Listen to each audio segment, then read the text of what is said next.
best step. Exactly.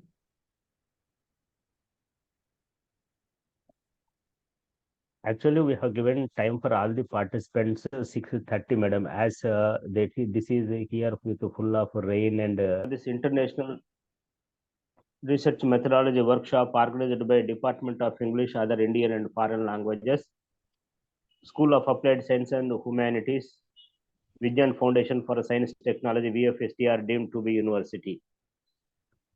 As you know, the Department of English of Vision University encourages research community. For that, there are 5 scholars awarded PhD, and then now 37 scholars are undergoing, and out of which 7 scholars are under pipeline for submission. In order to encourage research community among all the people who joined in the university and outside the university also, the planning for this research methodology workshop is for NEP 2020 R22 regulations, which is initiated by Government of India.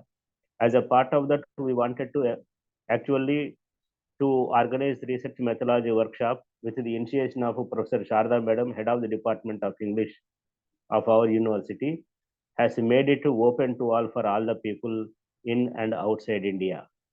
So that we made it as an international workshop on research methodology. As a part of that, we are allowing those 10 sessions, out of which 7 sessions have been completed. Today is the 8th session. So I invite all the people, and I welcome also on behalf of Department of English, I welcome our today's resource person, Professor Rajni Singh Madam. And now I invite to submit a brief report of research methodology workshop of this season by Dr. Vijay Caroline Madam, our research scholar. I appreciate her enthusiasm. She has already completed her PhD in environmental sciences. Out of her enthusiasm and curiosity, she is pursuing her PhD in our university. Welcome, Dr. Caroline Madam, to submit a report of our previous workshop. Thank you very much, sir. Good evening to all eminent supervisors, great guide, faculty, staff, and research scholars. I'm Dr. Caroline, research scholar, doing my research under the able guidance of Dr. Vijay Babu Garu. I'm giving a brief report on the workshop, international workshop. Our 10 days international workshop started on 5th December 2023 with an introductory lecture by Professor Venkat Reddy Garu of English and Foreign Languages University, Hyderabad. The second session on research design and approaches to inquiry was led by Professor Rajagopal Garu, FLU, on the 7th of December. On 10th December, Professor V. Sudhakar Garu deliberated a talk on psycholinguistics and its implications in the field of ELT. The fourth session held on 11th December was on the topic Approaches and Methods in ELT. Professor Anoma Satarasinghe from Open University of Sri Lanka was the resource person of the session. The fifth session on research documentation was expounded upon by Dr. M. Samir Babu Garu from Jamia Millia University. Professor Prakash Kona Garu of FLU University, English and Foreign Languages University, Hyderabad, spoke on the topic Trends and Approaches in Literary Research on 13th December. The next session was held on 14th December on the topic Paradigms in Reading Literature. Sir B. Tirupati Rao Garu gave an erudite lecture highlighting the different theoretical and critical approaches of reading literature. While discussing, he elaborated how the meaning of a particular text tends to change with the context, sometimes even obliterating the author. Thank you very much for giving this opportunity. Over to Dr. Monachari Garu.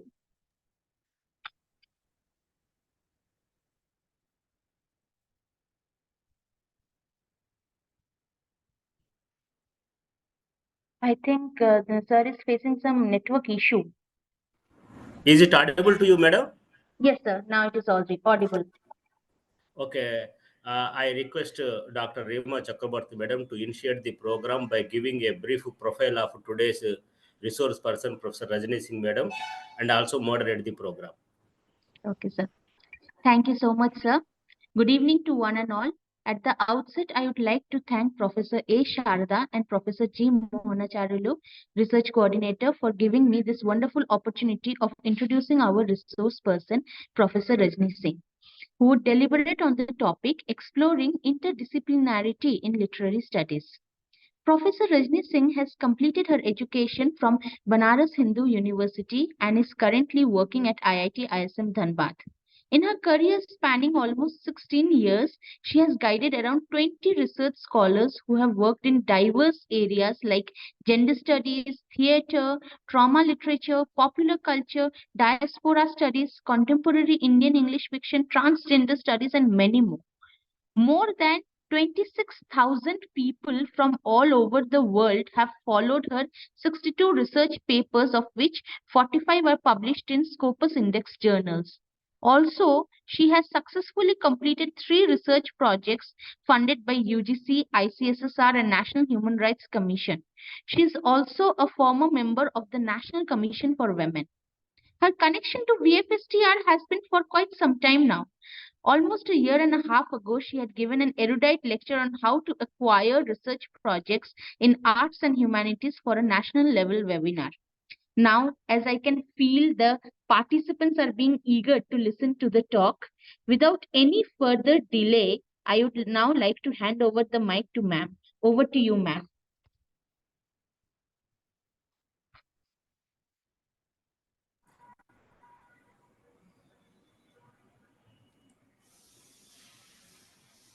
Professor Rajni Singh, madam. Ma'am, you can now take over and start the presentation. We will open the slides for you.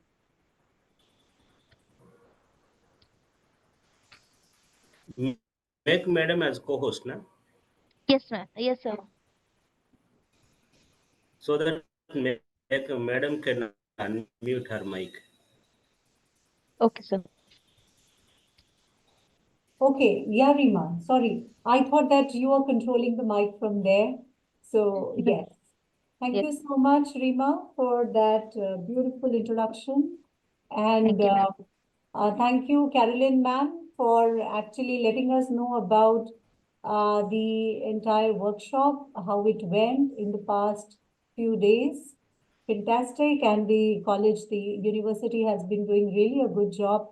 And as Mohana sir pointed out that there are so many participants who have joined, from different parts of the world even. So they're international participants as well. So really a pleasure to be a part of this workshop. Since this workshop focuses more on research methodology, and when we look at Professor Mohana talked about the thrust in the NEP 2020 on research and how colleges should be promoting good research, creating an environment, fostering, the spirit of interdisciplinary research within the institutions, and also trying to find out opportunities to go for some interdisciplinary, research also across colleges and across the nations as well. So I think this session of mine would be exploring more about exploring interdisciplinarity in literary studies. When we talk about basically, let me take you through the entire program in entire session in a nutshell. It would first of all talk about what is interdisciplinarity and the role of interdisciplinarity in literary studies. And if you look at the other disciplines, be it sciences and engineering, there's plenty of research being conducted in these domains in interdisciplinary mode. But when it comes to literary studies, still, when we come across some PhD thesis to evaluate and so on, we see that, most of it deals with more like, disciplined approach. So it's more like within the domain, within the discipline, and more of a thematic analysis. So the researchers who are from the field of literary studies will find this a little useful. So We can proceed with the next, we can move on to the next slide, Rima. Rima? Am I audible, Rima?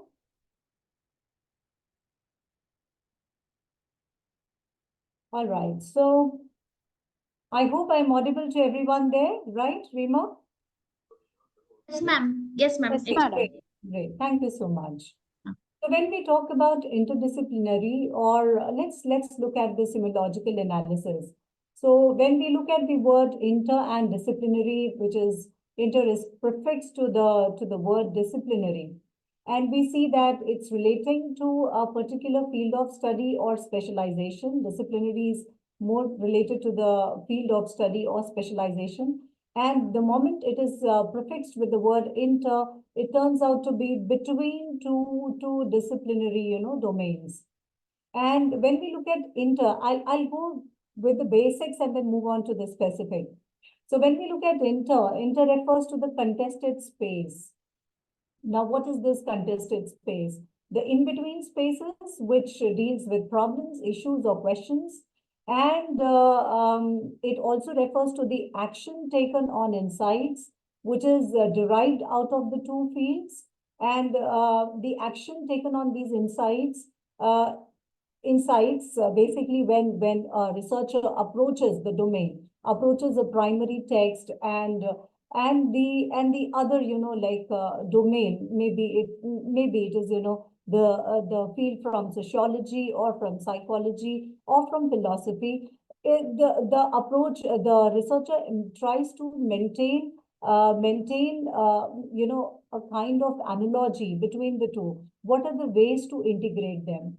And again, inter also refers to the result of integration. So out of this integration, what kind of knowledge, comes out? So the result of the integration is important here. So when we look at the interdisciplinary research, we see that it is more about the contested spaces between disciplines. It can be two disciplines, it can be more than two disciplines. It is also about integration, and it is also about advancing towards a comprehensive understanding of the primary text. Can we move on to the next? Yes, ma'am.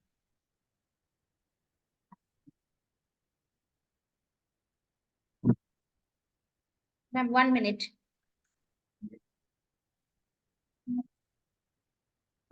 Okay. Okay. Now we come to the word studies. If you look at the word studies, and its inception as it is, until we as students of literature, we already know about this so clearly. Studies until the World War II, it was more considered to be, domain specific. And we have seen our literature from the time periods. Like we have in English, within English literature, we have called the literature of the 14th century, literature of the 15th century, literature of the Elizabethan period, literature of the 18th century, Victorian period, modern period, and so on. So those were like, defined by the time or by the domain. But after that, in the recent decades, in the 1960s, with the advent of structuralism and post-structuralism, there was a shift at looking at the disciplines. And we'll talk about that in the successive sections of the slide. So this is how the shift came from disciplinary to interdisciplinary. So before till the World War, till the 50s, or roughly till the 60s, 1960s. I mean, certain knowledge domains were seen to be very neat, and clearly these domains were clearly divided. So psychology, history, sociology, they were not viewed from an integrative approach. They were seen as distinct domains, and there was very little scope for integrating all of these and viewing it together, bringing them together on a single canvas. When we look at the word studies is plural because of the idea of the interaction between the disciplines. So this is what Klein says, that scholars, including those in interdisciplinary studies, are in the business of identifying and connecting the dots So if you look at the picture on the right, on my right side, it is the knowledge, the world of knowledge is like these dots, you know. So each discipline is like a box containing numerous dots. And what does interdisciplinary study do? It attempts to connect those dots. It's like putting together those dots and trying to come out with a more clearer picture of the research in hand. So here again, the researcher has to make an extra effort, has to go beyond the primary text and also refer to the secondary text, and alongside referring, when we talk about the secondary text, it's not just about the scholarly, the critical material available on the primary text, but even beyond that. So connecting the dots, and the knowledge world is so vast and so immense. So in this vast world, how do we actually, in this vast world of knowledge, in this vast domain of knowledge, how do we, you know, what are the ways through which we can connect the dots and come out with a more comprehensive understanding of the research in hand? So interdisciplinary study, you know, actually enables or helps one or rather allows one to venture into that, you know, domain with a more integrative spirit. When we look at, so it generates the capacity to integrate knowledge and modes of thinking, which is drawn from more than two disciplines, and it's like, you know, producing or moving towards a cognitive advancement, explaining a phenomena, solving a problem, or creating a product, or raising a new question in ways which disciplinary studies would not have actually, you know, allowed to do. Can we move on to the next?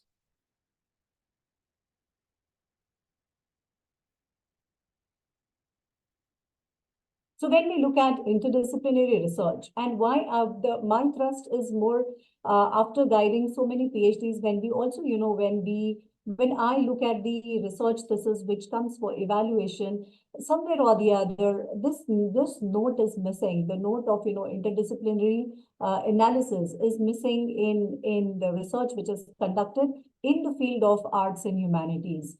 In sciences, of course, we have made good strides, but in arts and humanities within the country, still we have to work more in this direction. So it's more like knowing the other, you know, disciplines at the same time, you know, while pursuing, you know, one's own you know, like specific domains. So when we talk about interdisciplinary research, it has a substantive focus, and the focus extends beyond the disciplinary perspective. So when we talk about disciplinary perspective, I'll just give some examples. Like you see, you know, a scholar of T.S. Eliot, or a scholar of Tennyson, Alfred Lord Tennyson, or a scholar who has worked on G.B. Shaw, a scholar who has worked on Shelley. So it's like, you know, examining Shelley, or, you know, talking about the newer dimensions in Shelley, or the newer, you know, possibilities of exploring T.S. Eliot in the current time.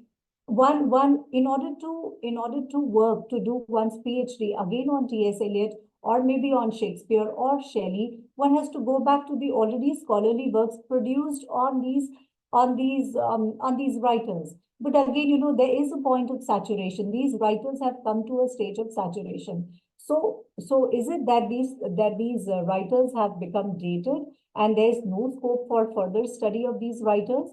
Actually, interdisciplinary approach has brought in more possibilities of exploring these writers from newer domains, from newer in newer ways, with newer dimensions. So we'll talk more in detail about this, how this happens. A distinctive characteristic of the interdisciplinary research is that it focuses on the problem or question that is complex, and this could be of manifold kinds. Interdisciplinary research is also characterized by identifiable process or mode of inquiry. It draws upon on different disciplines, and it provides insights about the specific substantive focus of interdisciplinary research, and its objective is pragmatic. It is to produce a cognitive advancement in the form of new understanding, a new product, or a new meaning. Can we move on to the next? Ma'am, sure. We will move on to the next slide. Ma'am, also it would have been very nice if you had opened your video, then the connection would have been even better. Okay, I'm sorry. I'm sorry. I Yeah. thought that you are controlling it from your end. I'm sorry. Ma'am, Thank yes, you. sir. Thank you so much, ma'am. Yes. So when we look at, you've changed the slide. So when you look at the difference between multidisciplinary and interdisciplinary research, even before that, we need to understand a little more about what is disciplinary. So disciplinary, as I said, is more like it has to do with more of, it's a singular, domain wherein one specializes, and it has more to do with monoism, and it is a domain which appears to be more established in a way. We might have heard of, like terms like he's a Tennysonian scholar, he's an Eliton scholar, he is a scholar of the modern period, so a modernist. Okay, he is a scholar of on this domain or that domain. So that actually disciplinary studies basically enables one to establish oneself in one field, in one domain, in one area. And that is how it is more like it has more to do with monoism. And then again, the approach is very different in disciplinary studies. So the studies which have been conducted in the past within the discipline become the main critical, material for analyzing that research. And then again, it seeks to produce new knowledge, but again, it is self-contained. So again, Eliot scholars producing works on Eliot, that is again a self-contained domain. So we can talk about writers, so many writers as such, So any specific work or any scholarship on a specific field in a specific domain turns out to be more self-contained. And this self-contained knowledge also, enables this knowledge output produced, the knowledge which is archived, that actually helps one to train the other, the future experts, okay, who want to, work in that field. When we come to multidisciplinary and interdisciplinary, it's like multidisciplinary has they have one thing in common. While multidisciplinary is more, limiting activity, and it incorporates one or two or three disciplines, but then, the disciplines appear to be quite neat and clear. I'll give you one example, like, how, the very department, if you look at the Department of Humanities and Social Sciences across wherever they are. So these are what multidisciplinary departments, okay? But then these multidisciplinary departments where you have literature, psychology, sociology, all these domains are so tight and so fixed, fixed within, they're neatly divided. So within the disciplinary boundaries. But the HSS department as a whole provides a scope for all these disciplines to intersect, to integrate, and come up with interdisciplinary research.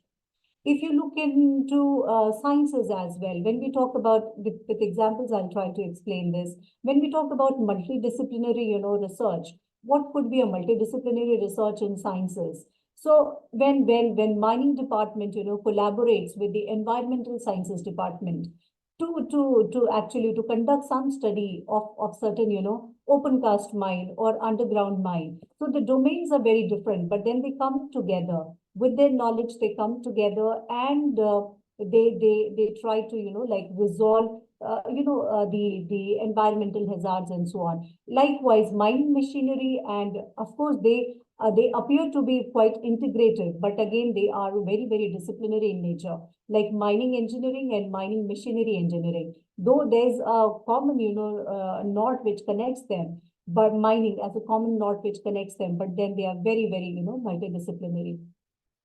So when we talk about interdisciplinarity, it is more inclusive.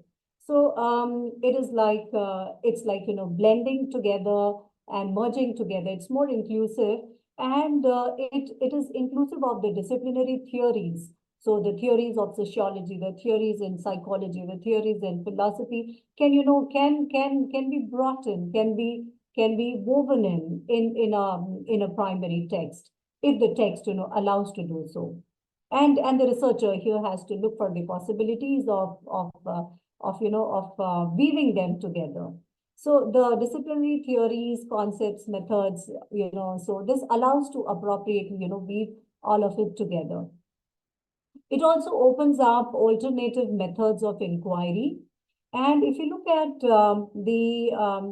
the multidisciplinary studies, bring in insights into the common problem from two disciplines, as I already pointed out. So mining engineering and environmental science engineering, or it could be mining machinery engineering and electronics engineering, or electrical engineering. So that's how the multidisciplinary, the two domains, come together to solve a problem. When we look into the interdisciplinary aspect, it is more blended, it is more close, it is more integrated, and it is there to actually, come up with, to construct a more comprehensive understanding on the primary subject, on the subject in hand. So when we look at interdisciplinary, it's more like when somebody is examining, gender studies. Okay, within the gender studies, there's a whole lot of possibilities of weaving in, theories and viewpoints and reports and data from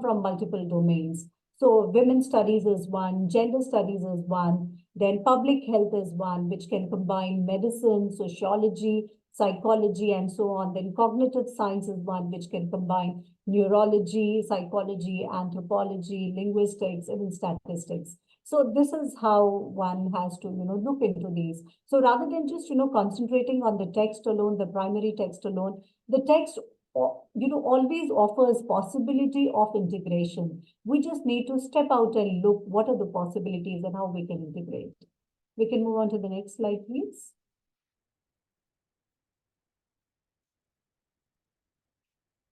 Now, if you look at the metaphors which are descriptive of interdisciplinary, now this is boundary crossing. By now we have got a little bit of more clarity on boundary crossing. So interdisciplinary is more about boundary crossing. So you go beyond somebody who is a student of literature would cross the boundary and go beyond that literary boundary and get into a bit of sociology, get into a bit of psychology, and so on.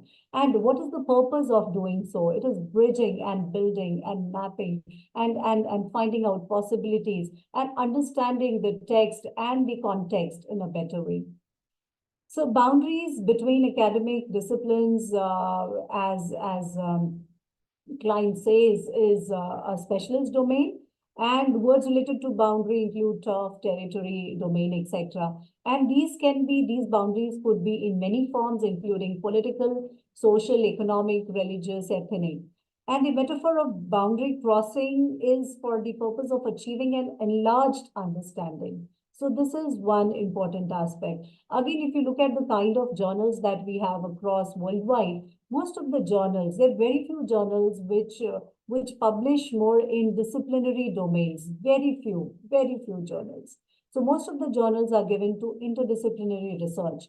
And this is why it becomes the need of the hour to venture into more interdisciplinary research, even if one is pursuing his or her research in the field of literary studies. Now, again, it calls attention to the ways that disciplines have historically staked out their differences and have built institutional structures to define and protect their knowledge. Again, there's another sociologist, Steve Fuller, who talks about an American sociologist. He ascribes to the metaphor when he calls disciplinary boundaries as artificial barriers. So they are not considered to be as strict, stringent boundaries. So these are artificial barriers to the transaction of knowledge claims. So if these barriers are artificial, these have the possibility there's a possibility of breaking those barriers, transcending those barriers. So boundary crossing in interdisciplinary studies is essential for the integration of knowledge. It is identifying and blending knowledge from relevant disciplines to produce an interdisciplinary understanding of a particular problem or intellectual question. Can we move on to the next? Now, if we look at just a bit of theory, because why we have to, when we talk about integrating or bringing in, interdisciplinary approaches in literary studies, we need to look into a bit of, structuralism and how it paves the way for a more integrative approach. When we look at the traditional ways of seeing a piece of art as work and equating the author to the level of creator, the supreme, the authoritative was challenged by. So this notion, the notion of a supreme work, a supreme work was basically challenged by the modernist. And if you look at Nietzsche's pronouncement of the death of God was seen as a metaphorical or symbolic reading of the death of the common vocabulary. So if there's no common vocabulary, then the and every time if the meaning is, and if the vocabulary is constituted within the framework of so many other things and so many other possibilities, then the idea has to, then it also paves the way to look into the work from more interdisciplinary angle. So the death of a shared framework in which politics and public discourse operates. Now, what is Heidegger's interpretation of Nietzsche led him to announce the end of the suprasensory world, the being at the center. And if you look at structuralism, it also paved the way to the development of the field of interpretation with the rise of semiotics. And of course, we know about Roland Barthes and his works and how he tried to go more creative, to be more creative, crossing the boundaries of disciplines and trying to weave together history, philosophy, and he's done it in his work: history, philosophy, literature, linguistics, semiology, sociology, music, film, painting, and photography. And again, if you look at the popular work of Walter Benjamin, in the 1935 work where he talks about the work of art in the age of mechanical production, there's this obsession with the aura and authenticity of the work has somewhere diminished. And Roland Barthes knew that the aura which is associated with the work had diminished, and the text appeared to be as a new object. So if the text is a new object, if the poet does not, normally this is how the training in literature goes, that the poet says so, the writer had said so, the text means so, but actually it does not offer. So there's nothing, there's no tight meaning associated with the text. And every time when the text approaches the reader, it turns out to be a new object. So the text appears to be a new object. And this opens up the possibility of analyzing the text from various points of view. And of course, Roland Barthes was quite aware about the plurality of the text, and therefore he did not limit the meaning of the text to an absolute definition. And to him, the text was a social space which leaves no language safe outside or any subject of the enunciation in a position as judge, master, analyst, confessor, or decoder. We can move on to the next. So when we move on to these concepts in a more, in-depth manner, we see that interdisciplinary research is a mode of research by teams or individuals that integrate the information, data, techniques, tools, perspectives, concepts, theories from two or more disciplines or bodies of knowledge to advance fundamental understanding or to solve problems or whose solutions are beyond the single discipline or area of research practice. And if we look into it further, the point of interdisciplinarity is not built on methods and insights from existing discipline. It is a common but misguided approach that mistakenly assumes combining methods makes for better knowledge. Instead, the transformative promise of interdisciplinarity lies in its capacity to interpenetrate disciplines, changing what they do by providing communicative forms and channels for negotiating disciplinary boundaries and generating new epistemic standards. We move on to the next. So when we move a little further, and what Stanley Fish has to talk about, when we look at Stanley Fish, he says that, yes, there's more of like an increasing, interest in taking up interdisciplinary frameworks, methodologies, and but then being interdisciplinary is really a difficult task. And if you look at in literary theory, a text is always seen as an object that can be read. So whether it is the object of whether the object is a work of literature, a literary work, piece of art, a street sign, or an arrangement of buildings on a city block, or styles of clothing, it can be anything. So anything is a text. Even a landscape can be a text. And recently I had a researcher working on environmental humanities. And we decided to, apart from taking the primary literary text, we also took up Jharia as a landscape. So Jharia as a text. So Jharia is known for its open cast the fire which comes out of the crevasses. So it's all a burning zone within that, within Dhanbad. There's a lot of like mining because of the overt mining activities in the place, and because the crevasses were left open, we can see the flames coming out. So how this particular landscape can also be read as a text. So the researcher attempted reading it as a text semiologically. So when we look at this is what when literary theories, there are plenty of theories which offer us, possibilities for going into interdisciplinary domains. So it is a coherent set of a text. When we look at a text, it is a coherent set of signs that transmits some kind of informative message. And if you look at Julia Kristeva, to her, the text is like a mosaic of quotations. Any text is the absorption and the transformation of the other. So it is basically an arrangement of texts. It is intertextual. In the space of the given text, several utterances can be found and taken from other texts which intersect and neutralize one another. So if you look at this, picture, this is what she talks about. The text, how she refers to the text. She refers to the text in terms of the two axes.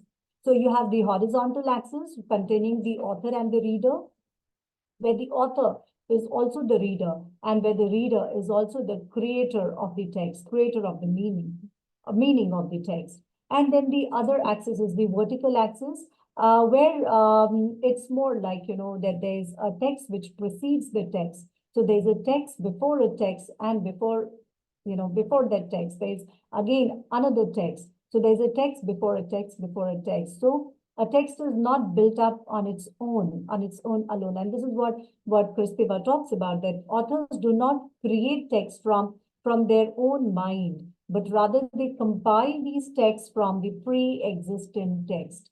So if text is created from the pre-existing text, so the idea of one single unitary text fails. So if the idea of one single unitary text fails, it opens up possibilities for interdisciplinary studies as well. We can move on to the next slide, please. Again, if we look at Stanley Fish, where he talks about, so how a particular, sentence might have different meanings, and it may not have a text does not carry a one single unified meaning. So this is just, the title of his work. Is there a text in the class? The title of the essay, and this can have, multiple ways of interpretation. So the first meaning could be understood as the situation of the first day of class. The second could be understood in terms of the disputes in the contemporary literary theory. And the third could be understood that somebody has forgotten the text and has somebody got the text. Okay, so it is impossible even to think of a sentence independently. So the idea behind this is that we cannot think of a sentence independently. So the text definitely has a context, and if the text has a context, that context also has to be analyzed properly. And this context could be the sociological context, it could be the political context, it could be the geographical context, it could be the historical context. So we need to look into what are the different layers within the text. So there is no context. If there is no context given, we will imagine a context which is usually linked to the utterance. All right, we can move on to the next slide, please. Now, when we look at, now here I come up with more examples, and we'll try to see what it is. So interdisciplinary approach for hazards and disaster research. So when we look at research which has to do with hazard management and disaster management, so what are the aspects that would come into it? So definitely this is more to do with the science domain. But again, you can link it with when you talk about hazards, disasters. On the one side, we also have in mind trauma. So how trauma studies could be looked into. So what are the aspects? What are the things? How it opens up possibility for interdisciplinary. How trauma studies opens up possibilities for interdisciplinary, analysis. Now, if you look at disasters, so what are the social systems? What are the built environment, the technological systems, the natural environment, and then you can see the whole web of disciplines moving around it. So right from humanities to social sciences to public administration to public health to natural. So these are very, very like disciplinary domains. But how interdisciplinary approach opens up the possibility of taking into account all of these domains somehow or the other, so that we get a better, a more comprehensive picture of the study in hand. So it could be medicines, it could be risk analysis, formal sciences, urban planning, business, and the whole lot of it. We can move on to the next slide, please. When we look at interdisciplinary approach for literary studies, now what are the approaches when we look at being students of literature, when we look at this? So these are the interdisciplinary, domains broadly. Women's studies is one. And what is the thing that is at the center of the women's studies? Of course, women, but again, women across, women of the first world, women from the global north, global south, transnational feminism. They're all possibilities of, when you talk about women's studies, writings by women from India, writings by women from any other part of the world, writings by the indigenous women, writings by Afro-American women, and the angles would change, and then it would also allow intersectional, interdisciplinary approaches to analyzing it. So women across cannot be like examined from one single unitary frame. So interdisciplinary study, enables one to look into the histories, the histories of women. So histories again in plurality. So again, histories. So therefore, it is studies, women's studies, not women's studies, the study as such. So we'll talk about more about the autobiographies by the Dalit women writers. Okay, so understanding the Dalit feminist epistemology, what it means to, so what angle, what approach will be brought into when one is analyzing the works of Urmila Pawar or Bama or any other Dalit women writers, be it Meena Kandasamy or any other. So the approach would change, and here the researcher has to sensibly, look into what are the possible approaches through which one can analyze it. When one looks into urban studies, of course, literature also, literary works penetrate into urban studies as well. Okay, the urbanscapes in so and so's writing, okay, or the urbanscapes in Nissanizical's work, or so on. So when one is analyzing the urbanscapes, it also opens up possibility for what is the basic unit in the analysis. The city becomes the basic unit in the analysis, and the city dwellers, the men and the women, become the basic unit in the analysis. So again, and again, it's not just about the city, the dwellers in the city, but also about the spaces within the city. And if we are looking at something which has a possibility of which has a possibility of examining the urban spaces within some fiction, wherein we have women characters as well, women characters as well. So what are the spaces which are available to women in the urban spaces? So do we have the women flaneur as well? So the concept of the flaneur will also come in. So what are the spaces? And if there are spaces, those spaces need to be analyzed. So again, this also, opens up possibilities to go into speciality studies. So when we talk about specialty studies, urban studies, these are highly appear to be as, being domain specific, but again, open up, possibilities for broader possibilities for integration. When we look into environmental studies, we know about this. So environmental humanities, eco-criticism, environmental consciousness, what is basic, what is at the core of this, it is the environment, nature, which is at the core of it. But again, the people who are into it, and again, environmental studies from the post-colonial, eco-critical perspective. So again, so the history of the nation, the history within the text also becomes a layered substance which need to be analyzed when analyzing text from environmental concerns. So during the colonial period, the post-colonial period, and so on. Then we come to the African American studies. And again, if we look at what is at the core of it, so Africa being the core of it, the Black lives being at the core of it. But again, the Black lives, where are they situated? In what geographical location they are situated, and their own origins, their own home, their own space, what South means to them in Black writings, what community means to them, means to them in Black writings. So those things also, the Black history, the lullabies, the songs, all those also need to be, analyzed. So the history again becomes an inevitable element within the analysis. Next comes the native studies. When we talk about the native studies, the Aboriginal, so here when we talk about the native, we talk about the tribal studies, particularly the literature written by the tribal community. So be it Hansda from Jharkhand, or be it any other, or maybe the indigenous communities in Australia, or the literature produced by the Chicana women, or the Red Indians, and so on. So of course, the history of the Aboriginals also is taken into account.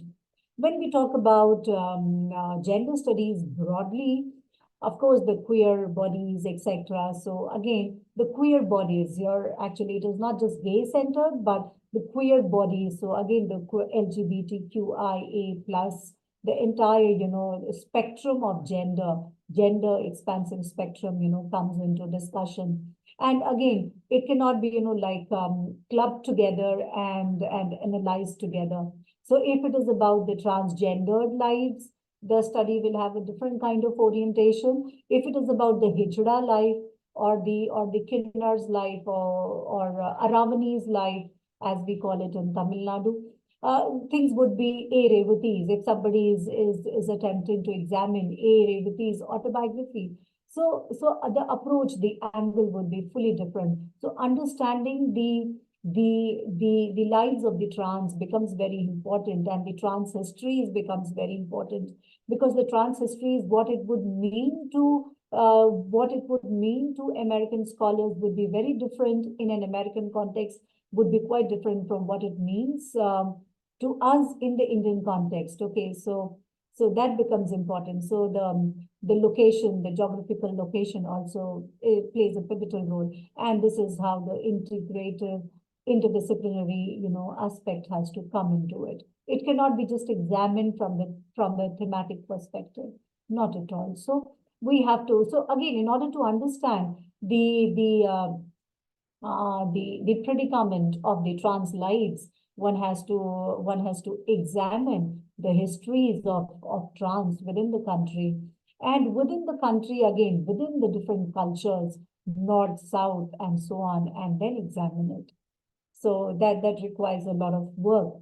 Again, when we talk about interdisciplinarity in locations, in geography, society, and environment also come into picture. Yes, can we move on to the next, please? All right, so when we talk about, I gave you a little bit idea about what these how these interdisciplinary domains may work, and how a researcher has to be prepared to get on to an interdisciplinary study.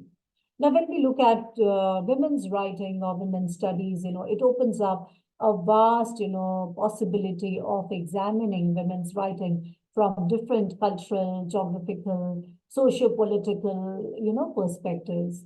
And there's always a possibility of examining. And we cannot have one standard, like the theories of the West, of the first of the the global North and the global South debate is very common. And most of the time, the problem when we see the research papers, most of the papers begin with with Simone de Beauvoir's work and quotes, and it starts with that and it ends with Helen Sixou. But actually, when somebody is analyzing the Indian women's position and standpoint in women's writings from the written by the women writers, one has to examine these words from the point of transnational feminism. One has to talk about the scattered hegemonies which are responsible for controlling and regulating the lives of women. So unless one examines the text from those angles, one may not be able to do full justice to the writing, to the writer's work. Because just trying to go back to what Christiva had said, that a writer does not just write what is in her mind. It is the writing of the writer emanates from the text which already which already exists within her mind. Okay, so the writing is not just something which she has contained and which she wants to write. So it carries a whole lot of text, layers of text within that, which builds up the creative work. So when we look at the women's writings within the country by women, even for that matter, as I mentioned, the Dalit women writers, what do they write? How Dalit women writers, how Dalit women have a different kind of limitations, how the limitations are different from that of a middle class woman from the northern part of the country. Okay, so how it is different, and how it is different from the challenges that a woman from a particular religion might face. Okay, how it is different from the challenges that the women as a whole face.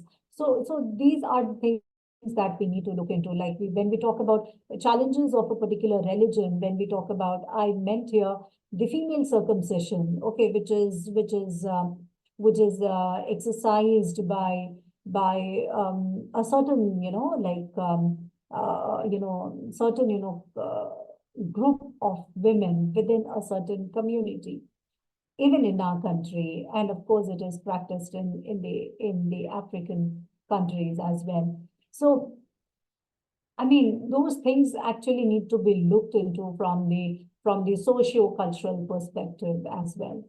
When we look at gender studies, of course, as I already broadly mentioned, so gender is, again, you have masculinity studies, so masculinity, again, you see all of these, term out as, it's not studied, studies, okay, so masculinity studies, again, it opens up, possibility of examining masculinities from vivid angles, okay, and then we have various, strands within masculinity studies. So you have the hegemonic masculinity, you have the toxic masculinity, you have these days, you have a softer version of the positive masculinity or positive fatherhood and so on. So how do you look into these? So here, an interdisciplinary approach would be more appropriate in approach to do justice to the primary text. Now comes in women in STEM and SET. Now, because I am from an engineering institute, so definitely how, and this is something which I want to share with the with the participants out there, that it's actually, when you are situated in an institute which has more of like different disciplines which do not, match with yours. It's more like science and engineering. So how do you venture into good research? So that is again a challenge, because the possibilities of getting into disciplinary study, more disciplinary study becomes very difficult, keeping in view the kind of, diverse disciplines that you find around you. So there are challenges, and very, like, I have tried to evolve, come out of this, and I've tried to take this as a take this challenge in the right spirit. So it's like, very recently, I was looking at women in mining. You see, mining as a domain. Now, you see, mining as a domain, mining, this institute of miners, like almost now going to be 100 years old institute, and where mining as a domain, as a profession, is more male dominated. But it was last year, because I also handle the social media handles of my institute. So last year, some 11 students from the mining engineering department graduated in the BTech program. And that was a big number, and that was flashed out on all social media platforms. And again, it was like, I was looking at, because I also conduct some EDPs, etc., for the mining executives. Okay, so on leadership and other things. So it was like, I often in my interaction I found that I come across more men than women, and if there are women in the mining sector, they are usually put at the office desk. So they're not allowed to actually go inside the mines or to do the mining job. So and if you look at the 2019, gazetted notification by the Ministry of Labor and Employment, which permits women to get into the mines to work, and there are certain, hours within which they can go and work in the mines. Yet the mining environment has not been very conducive to women. So still, like mindsets, the mindset still prevail. So which regulates women from, getting into the mining, sites, into the mining fields. So when we look at, so this is one. So how do you integrate? So I was just 2 days ago, I collaborated with a professor from the mining machinery department. Of course, when we look at Canada, when we look at Australia, when we look at even China, there are women who are participating very actively in the mining sector, in the mining industry, and actually they are into the hardcore, mining job.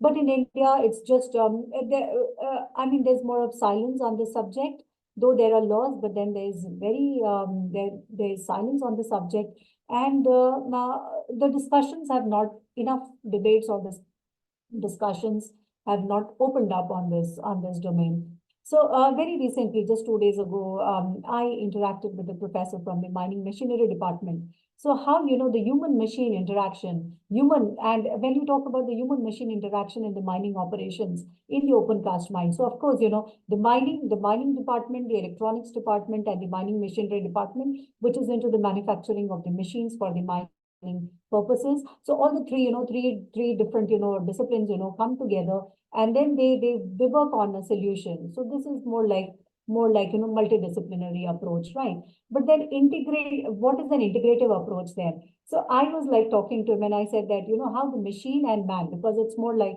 in the mining domain, it's more like men working in the mining field. So the human man interaction, okay, within the mining operations. What about what could be the possibilities of the human woman interaction within the mining operations? And then this is how the study got into. So one has to look into the possibilities. And this is not something new in the world. This has already been discussed and talked about, okay? But in India, this is really a maiden field. Nobody has discussed yet. So how women in STEM, when we talk about science, technology, engineering, mathematics, or even when we talk about science, engineering, technology, and trade, what could be the possibilities of going for some, interdisciplinary research? So one has to really think of and try to break the barriers of the disciplines and come out and explore the possibilities of interdisciplinary research. And this is interdisciplinary research is going to be actually is very rewarding also, because you also step out and you learn the knowledge of the other domain. It's updating yourself, skilling up more and preparing yourself more. So the knowledge that you have already advanced in your specific domain, and stepping out with that, with that authority, with that command of that discipline, you step out and you also embrace the knowledge of the other discipline and look out for the possibilities of connecting the dots. So connecting the dots is very crucial when it comes to research. And this is how, when one starts connecting the dots, good research starts taking place. So can we move on to the next? I've already talked about the Afro-American, the autobiographies, Dalit writings, and so on. So when we look at, quickly, when we look at interdisciplinary approach for literary studies, when we say interdisciplinary nature of gender studies, we have within the women's studies, we have sociology, psychology, science, literature, history, politics. All of these can be examined from vivid perspectives and vivid angles. I remember guiding one of my researchers on Faye Weldon and Shashi Deshpande and the fat woman's joke, and how the body and the culinary, culture, and how the body gets,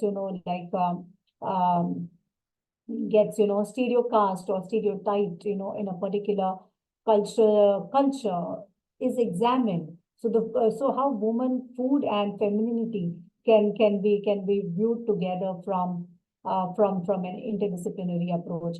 So food, femininity, and the body. Okay. So they're beautiful, like, nodes, and these nodes can be beautifully connected. So there's always a possibility of looking into the broader ways of research. Yes, can we move on to the next? So when we look at gender studies, actually one session would not be enough. And because I had to talk about interdisciplinarity and more about the research methodology part, so I couldn't, otherwise gender studies is a very, very, very extensively vast domain.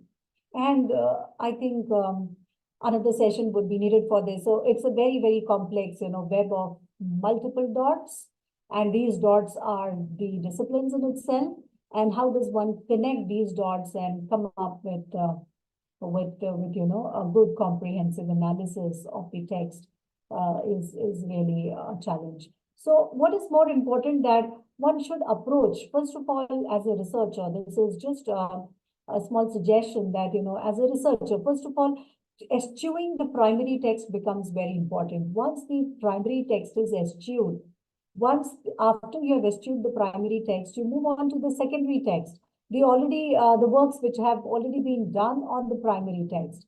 And from there, you move on to what are the possible ways of connecting the dots. So what are the other domains which can be, looked into to analyze the characters, to analyze the theme, to analyze the settings, to analyze, the work as a whole. So, as I said, gender studies is a very, very vast domain. So there are a lot of dots within this, and connecting these dots is actually a joy. So one has to get a little more prepared to do it. Yes, let's move on.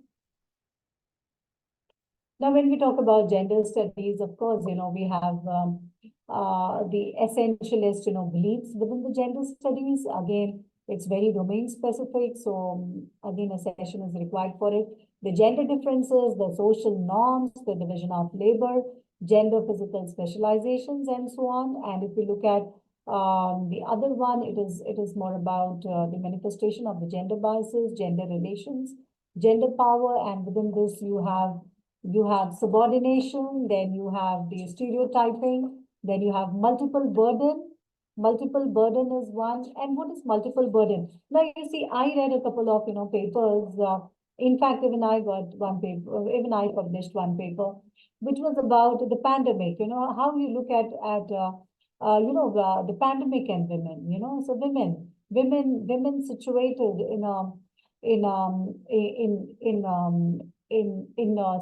women situated in pandemic in an environment which is not at all conducive for her. So women situated in pandemic and how it has to be examined. So it actually it opens up possibilities of analyzing. So when you talk about multiple burden, I think when you look at gender, how such catastrophes or such calamities, they weigh more heavy. They turn out to be as they deposit a multiple burden, on women. So of course, I mean, it tries to, like engrip men also. But the sufferings of women turns out to be much more than what men experience. So how it gets doubled or how it multiplies. I'll just quickly, give an example. Like you can watch Nandita Das's 1 minute. I think it's a 7 minute film. Okay, it's a very short film. 7 minute, I suppose. Yes. Nandita Das is. Listen to her. Listen to her. So if you can get across this, please watch. And it talks about how women, had to really suffer during the pandemic, during the lockdowns. What went on? So everything appeared to be like more okay. Particularly the first wave of the pandemic, when nationwide, when there was a lockdown during March 20th or so, like there was somehow, like for the men, it was like they were more relaxed, like they don't have to go to their offices. But for women, it was more challenging. So women have to face the brunt, of certain calamities in a different way as compared to, so your gender also. So the gendered way of looking at things also has to be, it has to be looked into. So that film is a wonderful film, and I think you should watch it. It's about a woman during the pandemic. So how a working woman, when she stays back home, at home, when the domestic help is not there, she has to do the household chores also, and at the same time she has to like meet the expectations of the office also, of the desk also, and at the same time she has to take care of the child also. Okay, who might get restless at being at home for days and days. So how the challenges double up. And again, on the other hand, they were, juxtaposed to this working woman in the movie is a woman who suffers the brunt of domestic violence because the husband is all through at home, and he's a drunkard. He drinks and he beats his wife. So physical abuse goes on. So when you talk about pandemic and women and the burden and multiple burden, I think this has to be examined beautifully in this manner. Again, when you talk about the trans lives, there's again another video which was made by, I don't recollect, but then Hum Bhi Hai Insaan. So normally when we look at the trans life, the transgenders, how do they, they are not well qualified, educated enough to go in workplaces and have an earning, have a promised paid salary at the end of the day, at the end of the month. So it's like they are into unorganized sector. So many of them are into begging. So it's like during the pandemic, what happened to those lives? Where did they go? How did they meet their needs, their requirements, their bread and butter? So actually, those things need to be analyzed it has to be analyzed from different lenses. And here, interdisciplinary approach, paves the way for analyzing it. Yes, please. See, Rima, yes, change it. So when we look at the methodology for the interdisciplinary approach, when you look at humanities, the purpose of research is to understand and analyze the meaning of individual events, people, and creative works, and the research methodology would be qualitative. In our case, it is qualitative, but humanities is pushing towards quantitative as well, with a blending qualitative as well as quantitative together. There's always a possibility. And what are the sources, the primary sources? Creative works, diaries, letters, interviews, news footage. So one can go beyond the primary text. Okay, so even news footage, reportings, etc. Then books and journals, articles, textbooks, reference materials, and so on. In sciences, we have the purpose is to observe and understand the natural phenomena, and it's quantitative.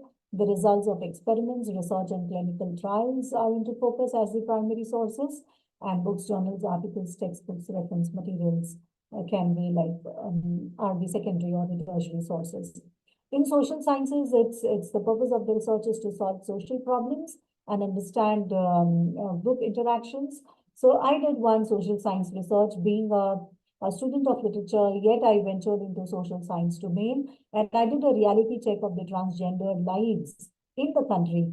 And the study was really path-breaking study. I would proclaim that because it was examined, it was conducted during the time when the bill was debated in both the houses. And the study, during the course of the study, actually the data collected from the field was transferred, was passed on to the National Human Rights Commission, and updates were given to the people who were into the execution of this bill into an act. And this is how the coordination went on. And by the 2019, the bill became an act, and it was in 2020 January I completed it. So the inputs that I gave from the field improved to be vital in shaping of the bill it proved vital in looking into the contentions that the transgendered people had about the bill in certain sections of the bill, and those were modified, and that's how it was finally passed. So one can venture into. So it's all about, so when we talk about solving social problems, so the trans lives and their problems. So it's more like participatory project, and it has to be translational, transforming lives, solving the problems, and understand group interactions. And then it's both qualitative as well as quantitative. And of course, the tools that are needed for conducting is the data, census, statistics, results of experiments of behavior, etc. And then the core secondary material or the tertiary could be books, journal articles, textbooks, reference materials, newspaper reportings, etc., etc. Now, shall we move on to the next? Now, this is just one example I gave you how, so this is one, that illness as metaphor in Sontag, So when Sontag had written this book, Illness as Metaphor, she was herself suffering from breast cancer. So what it meant to be a cancer patient, to be diagnosed as a cancer patient in the 1970s, 80s, okay, and how people looked at it, how these people, these patients were typecast, how they were like neglected in the society. They were seen as a kind of untouchable. So these are the and why Sontag had to write illness as a metaphor, a book, as a person who had experienced, who had undergone, had suffered the pangs of cancer, had suffered the pangs of the chemotherapies and the radiotherapies, and why she writes the book, and what was in the 1970s, there was a spike in cancer patients in America. So one has to look into all those aspects and the stigma involved within in that society, how cancer was. You see, the idea of care wasn't the idea of care and other the theories of care, etc. Like came up later, much later. But the idea of care was not seen in that in that community. For us, the stereotyping or stereotyping of cancer patient was not actually a problem, because the idea of care is ingrained. It is very much there, rooted in our cultural environment. But there it was a problem, and Susan Sontag tries to like bring out the pangs of this particular illness in this book. So one has to examine. This is just an example that I brought in over here. Now we come to the next slide, please. Now, how do you look at, I was a couple of days back, we were, there was something which flashed in, I think it was the 5th of December or so, some news headlines came where it was like, the students were asked to put on the kufia. Kufia is basically is basically associated the checkered kufia, which you see, the black and white checkered kufia, okay, or the gamcha. How do you interpret it? Okay, so again, it opens up possibilities of interpretation. It is not just a piece of fabric, okay. So again, it is a text. How do you interpret this clothing as a text? Okay, and which Rulabath has talked about in much detail, on which she has, and how clothing as a text is referred to, interpreted, and understood. So kufia today has to be examined from the point of the historical political identity of Palestine. And if you look at kufia, just a piece of cloth, and even if you look at gamcha, particularly gamcha is used more so in the northern part, where you get the heat waves, etc. And likewise, this kufia is basically tied on the head to prevent oneself from the desert sun. But again, this turned out to be, carrying a symbolic meaning of Palestinian, cultural and national identity. And it was Yasser Arafat who popularized it in the 1970s by putting on this kufia. And since then it has been understood in an undeclared manner, the flag of Palestine. And again, during this war that we see, the Israel war on Hamas, we see that how Palestine is trying to persuade people, even the non-Palestinian, to put on this kufia, so that in order to symbolically, register their protest against Israel. So I mean, how every text is a potential text, and how the text has to be interpreted from the angles, from the various angles, in order to have a better, comprehensive understanding of the subject. Yes, can we move on? Now, if you look at the last picture here, I just tried to randomly pick up something. The photography of Raghu Rai and Steve McQuarrie. So Steve McQuarrie was a British photographer, and Raghu Rai, an Indian photographer. Now you see both of them, they have a similar intent, they click pictures about India. And but you see the intent in the picture, the studium and the punctum, what the picture appears and what is the story, what is the underlying story, within these pictures, the intent within the photograph is to be examined. So what was the perspective of the two photographers? Why did they? So if you look at Deluge in Bihar, this was by Raghu Rai, and look at the angles and the shots, the way, so even photography can be a text, photographs can be a text, and how photographs reveal so much. And again, it has also the socio-cultural, when you talk about disaster, okay, here we can see the calamity or disaster and a man stuck in that, so Deluge in Bihar, and this is 2000 shot, picture. Again, this is by Raghu Rai. And again, if you look at Varanasi, this was shot by McQuarrie. So what was the intent? Where is the focus is about is on astrology, ask for astrology. And then if you look at, again, another picture by McPherry, this was shot in Haridwar. And what was he trying to show or to suggest? What do these pictures suggest? So this becomes a potential field for examination. Again, if you look at Bodh Gaya, Bihar, and then this was again shot by McPherry, and then you have a monk, and at the background you have Coca-Cola. So how the caption, on the one hand you have the monk, which is more related to spiritualism, and at the background you have the materialistic approach, the material, which is Coca-Cola. So the material world and the spiritual, and juxtaposition between the two. Again, there's another picture by McCurry, wherein we have this man who's trying to, like make his way through the water.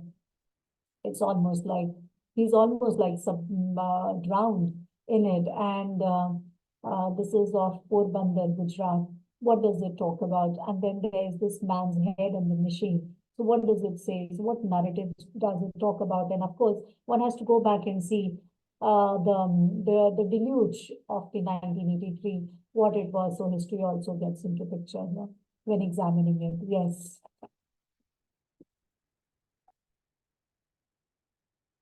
All right, so thank you so much. There's a lot to talk on the subject, but Thank you, ma'am, for such a wonderful session. But ma'am, I think some of the participants might have a lot of questions regarding this. So let us just look into the questions for once. So participants, if you have any query, please ask now. Please put your question. We will ask you to unmute, and you can just directly unmute yourselves and put your question to ma'am.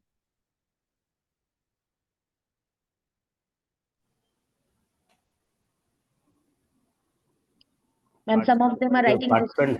Participants are given an opportunity of unmuting themselves.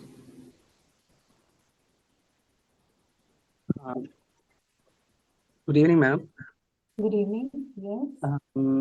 I don't know, my question is wise enough or not, but the thing is, like, I felt like being like when we are choosing interdisciplinary, will that be kind of a subjectivity? Like we as a researcher, we can choose which discipline we want to go, right? Like I don't know which this question is worth asking, but still, interdisciplinary, can it be like it will bring a subjectivity into this, right? So while choosing the discipline, how can be like we cannot bring the subjectivity into this and keep the research neutral enough?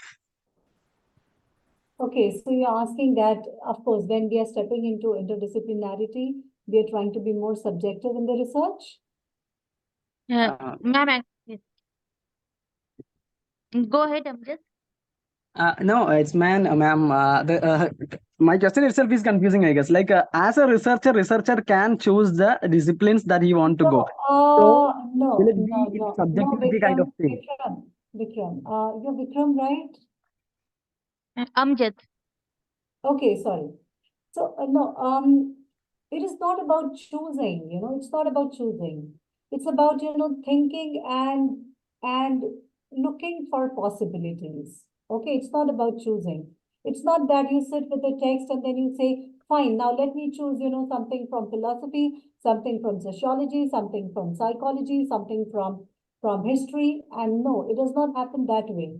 When you immerse into your text, when you read your text thoroughly, when you have read your primary text, eschewed it fully, the text will automatically open up layers. So it doesn't come with force, it comes naturally. It will allow you, it will enable you to beautifully, to move on, to bring in, to be, things from the other discipline. It's not, you do not begin on a premise, sitting at the shore that now I need to, move into this domain and to that domain and so on. The text, opens up the possibilities for exploration. Okay, ma'am. Like I felt like this perspectives, right? So just got confused with that. Yeah, no. Okay, ma'am. Thank you. And while doing in the process of examining your primary text, you will automatically feel the layers opening up, you know. So what is more important is we should forego this thematic approach as a researcher. So the text talks about this, the plot is this, the summary is this. We should forget about that. So the text has already said it, it is already there. But how do you interpret the text? What are the ways of looking at the text? What are the ways through which the text was already looked at by the previous scholars? And what is your research gap? And if there is some research gap that you look into, then what are the ways of, like exploring the text in a newer field, in a newer dimension, you know? So that becomes important. I'll give you one example. You see, though I'm running short of time because I have another meeting to join. Like suppose, in the field of Elliton studies, it is already saturated a field. But again, it has not come to a standstill. Still studies are going on. Still, work is being conducted on Eliot. And now Eliot is being viewed from the point of sexualities in Eliot. You see, when you talk about the gender theories and sexualities, when Eliot was writing in the 1920s, 30s, 40s, sexuality as a discipline, as a domain did not emerge that clearly. Okay, it wasn't there. Sexuality as a domain comes much later. Gender studies comes much later. But people are now trying to see the trans tone in Eliot, and there's nothing wrong in doing it because definitely you see one if one goes into the history, one if one goes into the biographical sketches of Eliot, one will find that there were certain clues. One will find those clues, and there's always a possibility of exploring it from now that we come across studies which are conducted on Eliot from the environmental point of view, from the environmental perspective. So there's Okay. always a possibility. There's always a possibility. So that's what I'm saying. I've seen some articles which came up on Tennyson from the point of from environmental consciousness in Tennyson. Now you see, environmental crisis was not much was not much during the Victorian period. There wasn't much of discussion. Of course, industrialization etc. had set in. There was perversion, more of perversion, like degeneration of the human values and so on. But environmental crisis was not noticed much. But then now that studies are moving towards that dimension, and it's fine. So on the one side when you have this environmental when you of course, I mean, one cannot deny the fact that when Tennyson was writing, industrialization was emerging. It was really, coming up. It was very much clear. London, the way London had appeared then. So there's no harm in examining it, So the research work, so what is more important as a researcher when you see, if you're not indulging into interdisciplinary research, the research turns out to be more disciplinary and turns out to be boils down to being more thematic. So we should refrain, we refrain. What would be your contribution as a researcher to that field of study that you have chosen? Okay, that becomes important. And here you have to look at the text properly, read the text thoroughly, and then look at the secondary material as much as you can. Not the secondary material which got published in the 1940s, 50s, 60s, but also try looking at the recent, publications on the writer, on the author. Just look at those recent one in the past 1 decade, what all has been published on him, her. And based on that, then you open up, then you sit down and see what are the research gaps, which will allow you. And of course, a reading of, you see, when you're approaching a writer, you cannot leave the writer's work just because it has been poured out from his mind. The writer, when he writes with a position, from a standpoint. The writer, when be it a male writer or female writer, the writer writes with a position, keeping in mind the politics of his time, the history of his time, her time, the socio-cultural changes of his time, whatever it is. Okay, so one talks about the different movements that occurred during that period. So the advent of science and so on. You will find a lot of like conflict, in Tennyson's writing, where there's a flux between science and highbrow literature. So how, sciences seem to be encroaching that serene space, and that he brings out very beautifully. But again, science is something that he does not, like undermine. He says that is also very important. So Tennyson was also a poet of a scientific temperament. So if someone has to examine Tennyson from the point of his as a writer from with a scientific temperament, one has to go back and approach the work with a freshness again. So there is a possibility. What I'm trying to say is that one has to eschew the text. One has to look up the primary, the secondary text, the most established ones also, and the ones which have come quite recently, and then set and identify the gaps and then examine the work, right? Okay, ma'am. Yeah, thank you, ma'am. Ma'am, one person has written in the chat box. What is So, yeah. what has been asked? Yeah. Yes, sir.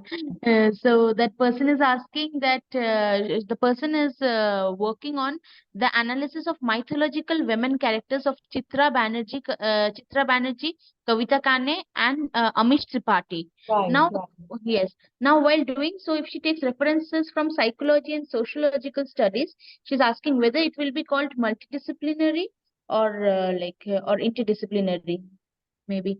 It multidisciplinary, you see, two disciplines come together to resolve an issue. So this is more like a multidisciplinary, okay? But Okay. if you're integrating some facets, when you're analyzing Kavita Kane's work, okay, be it what all works? I see, I'm forgetting there's a text called Sita, then there's Yes, uh, ma'am. something on Urmila, right? All these texts. So Yes, ma'am. how these archetype women are like framed into a newer light, and they have been given more agency in these writings. Okay, so this kind of a study is like you are integrating for a better understanding of. You cannot bring in sociological as such. I don't know. I really don't know, but there's more of the reading of the past literature on it, and again sociological would come in, the socio cultural would come in, the socio cultural would come into context. Okay, so the women of the past, of the women from the myths, okay, the mythological women, and or you can call them as the oriental woman, and how they have been brought into or portrayed in a different light by Chitra Banerjee Divakaruni in the Palace of Illusions, or maybe by Kavita Kane, or maybe the other writer that she has taken for the study. So this will be more this will be more like interdisciplinary approach. You are taking you're extracting ideas from different disciplines, and you're trying to analyze the primary text, right? So this is more interdisciplinary. When you talk about multidisciplinary, you have multiple disciplines, very clear disciplines coming together. A multidisciplinary study would be like, as I said, the mining machinery and the mining engineering coming together, the two disciplines coming together for problem solving, and then that's clear. It's like integrating ideas. It's like blending, weaving them together. Yes, ma'am. Is there anyone else with any kind of question? Is there any I, question? if you have any question, you can directly unmute yourselves and you can just ask the questions to ma'am. Or else, ma'am, I guess that the explanation has been so well that there's no position for any kind of doubt, it seems. So I would like I would like Professor Mohan Acharyalu to say a few words regarding this. Madam, very thank you, madam. Thank you, sir. It is very thought-provoking and excellent one. And moreover, it is enlightened one also. Some of the scholars are doing their research in trauma literature also, madam. Question answer session चल रहा है. Okay. So can we take 3, 4, 5, 6 novels of trauma literature from various writers of Eastern and Western. Can we Mhm. make a comparative study of that, how trauma is reflected in their literature? Sorry, sir. This was a question? Yes, Rima? Yeah, yeah, Okay, how yeah. can we, what's the question, sir? Say again. Like, How can we take, can we bring in trauma literature from 2, 3 different countries? This is what you say. Yeah, yes, yeah, like madam. That is all. That's only. And put them See, together and analyze it from one, in a common frame. in a common yeah, framework. yeah, it is, there's a possibility. So when you talk about, Svetlana writes about the Chernobyl disaster. Again, it comes under trauma studies. When you talk about the Kashmiri literature, about half motherhood, etc. Okay. So when you look at half womanhood, motherhood, I give them. So when you look at those, writings, they can be brought together. Even the narratives, the autobiographies of the transgendered persons can also be viewed under trauma studies. So there is always a possibility of reading together. But again, these can be woven together under the broader, theoretical framework of trauma. And then chapter wise, these could be given, like different segregated, because trauma of that specific, uh, you know, trauma emanating from that specific, moment, situation, crisis. What is the crisis? What was the socio-cultural, socio-political, setup which led to that kind of a trauma? So that can be like distinctively analyzed, and it can be woven. And broadly, in the conclusion, one can talk about the different, the commonalities between the sufferings and the pangs, and how these sufferings and pangs are also of distinct nature.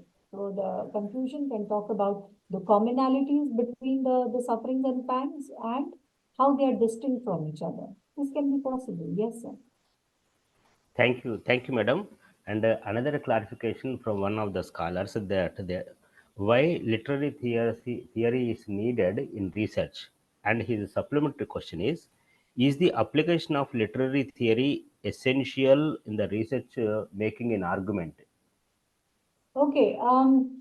You see, when you talk about literary theories, literary theories are tools. When you talk about, you see, in sciences, where, and again, it's basically, I won't say it's the need of the hour, but if you look at it, if you look at sciences do have a certain methodology. Okay.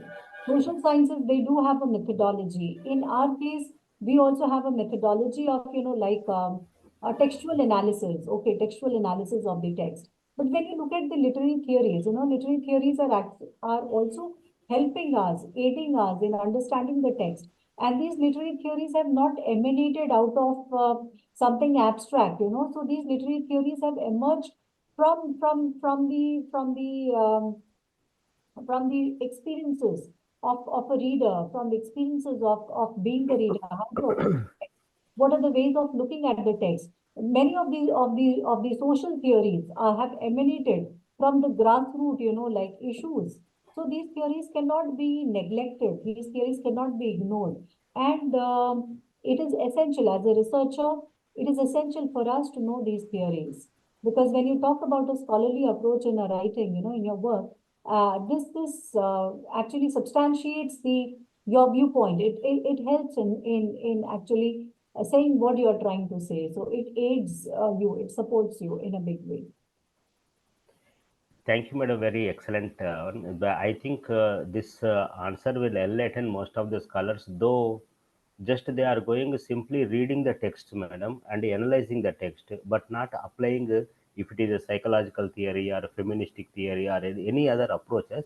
They are forgetting it and just going through simply writing something of their reflections in the argument.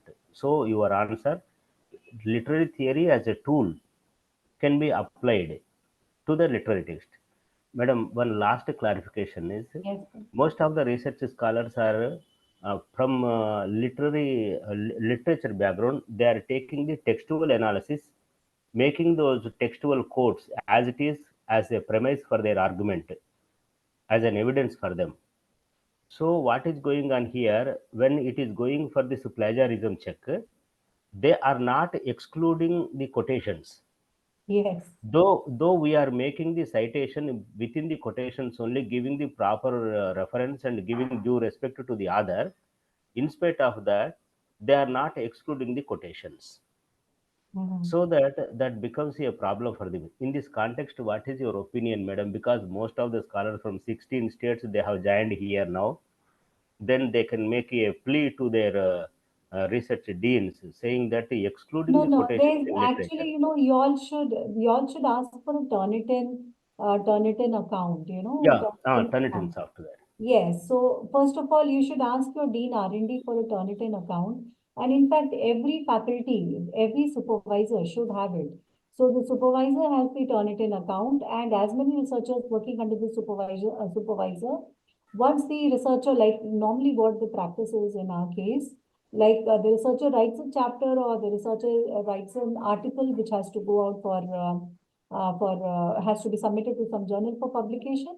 We put it in Turnitin because I have an account. The researcher will send it to me. I'll put it in the Turnitin account, and over there, of course, I mean, there's so many things, like normally the ideal percentage for plagiarism is it should not be more than 10, but Yes, ideally, yes, madam. Sorry.